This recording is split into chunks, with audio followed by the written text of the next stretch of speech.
आप सल्लल्लाहु अलैहि वसल्लम का मुबारक फरमान है, मन रआ मिनकुम मुनकरन फलयुगय्यिरहु बियदी, कि तुम में से जो कोई बुराई होते हुए देखे तो उसको चाहिए कि अपने हाथ से रोके।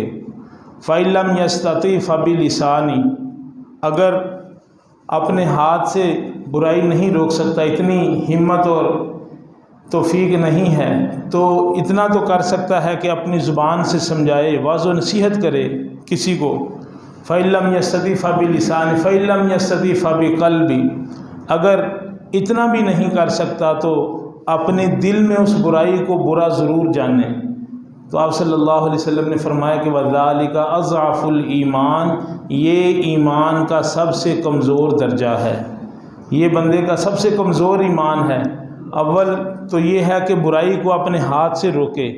अगर इतनी ताकत है, खुलाफ़ाए राशिदीन के दौर में बुराई को रोका जाता था, बज़ोर ताकत रोका जाता था, और जो है वो मुजरिमीन को सरेआम सज़ा दी जाती थी। तो सबसे मज़बूत ईमान यही है कि अपने हाथ से बुराई को रोकना। अल्लाह ताला ने ईमान वालों को अगर ताकत दी हो तो उसका बेहतरीन मसरफ़ ये है कि इस्लाम की बुलंदी के लिए, इस्लाम के लिए उसकी ताकत इस्तेमाल हो। इसी वजह से आप सल्लल्लाहु अलैहि वसल्लम ने इरशाद फरमाया कि अल-मुमिनुल क़विय्यु खैरुन व अहब्बु इलल्लाहि मिनल मुमिनिज़ ज़ईफ़, कि जो ताकतवर मोमिन है ये कमज़ोर मोमिन से बेहतर है।